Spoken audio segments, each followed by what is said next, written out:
Hello, my name is Steve Bigelow with the Candlestick Forum. There's always the question, are we going to have a Santa Claus rally? That's the expectation. However, the major benefit of candlestick analysis is it kind of either tells you we are or we aren't based upon the current chart patterns. Right now, what do we know what the trend probabilities are? But as long as the indexes are trading above the T-line, we're likely to be in an uptrend. As we can see, the Dow has been using the T-line as support ever since the bobble breakout through the 200, followed by a gap up. Right now, the assumption is we're in an uptrend. Not difficult to analyze. However, does that mean everything's in an uptrend? You can see over here on the NASDAQ, the NASDAQ is having a hard time getting through this kind of resistance level, maybe creating a trend channel. What's this illustrate for us? That there are some sectors that aren't doing very well or selling off, while there are other sectors that are acting strong. So we're going to be doing a session Tuesday night, an open session, our normal Thursday night session, but we're going to make it a special holiday session open to everybody to kind of analyze which sectors might be acting well in a Santa Claus rally. Right now, we're seeing retail stocks, utility stocks doing well, and software are good shorts.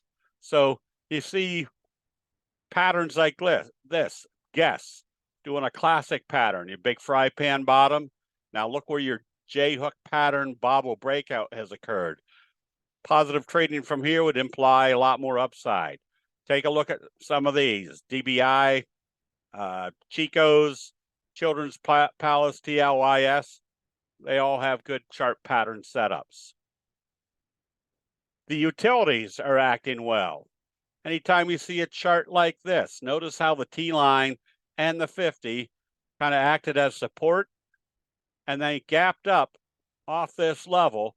What's that implication?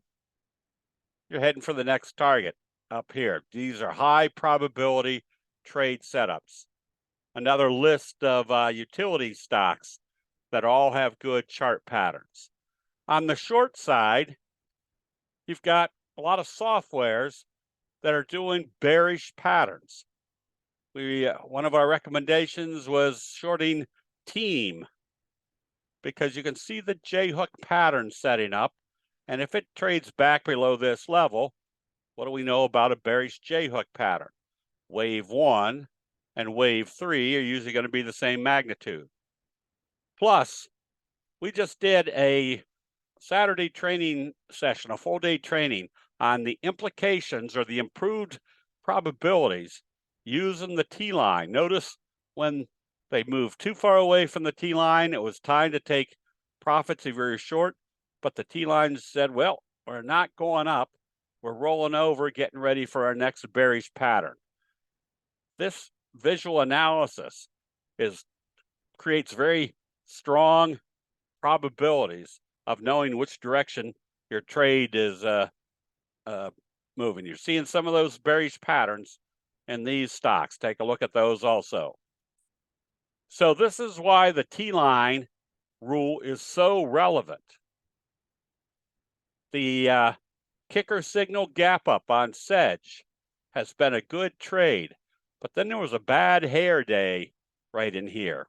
However, if you know what price movements usually do, you get a lot more benefits or a lot more, insights as to when to even add into positions. When they come up through a resistance level that everybody can see, what's the normal reaction? They'll come back and test it, see if it's going to act as support. In this case, we can see that it opened right on the T-line, above the 200, did a bullish engulfing. What's the implication?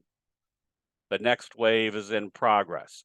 The T-line rule just dramatically improves your visual analysis probabilities of being in the right trade at the right time. That's exactly why we were suggesting getting into HI or HLIT on Monday. If it traded positive, because observe the obvious. A bullish harami right on the 50-day moving average tells you the selling has stopped. A left-right combo that closed just above the T-line told you the bulls were still in control. A positive open would have basically confirmed the fact that the T-line was not acting as resistance anymore. So if you know your chart patterns, now we're looking at wave 1, wave 2, supporting right on the 50, wave 3 has 2 potential targets. 1 right here, and 2, if it goes through that level, look for this next price move. Again, this is not rocket science. This is just knowing what patterns to look for because the Japanese rice traders have illustrated what human nature does time after time. So the bullish J-hook pattern, you expect a move like this. A bearish J-hook pattern, such as coin. Notice what happened when the buying started. Now you have your bearish best friend right here at the T-line. Wave 1, wave 2. If this trades lower on Monday, look for wave 3 to the downside. You can also see that same scenario in Myra, M-A-R-A, and Riot, R-I-O-T. Again, what this basically produces is visual confirmation of where a pattern is starting and what the effect of that pattern will do on the next price move. Roblox, same scenario. Where would you take profits on short trades? Look how far away you were from the T-line. T-line rule is you can stay short until you see a buy signal to close above the T-line with a caveat.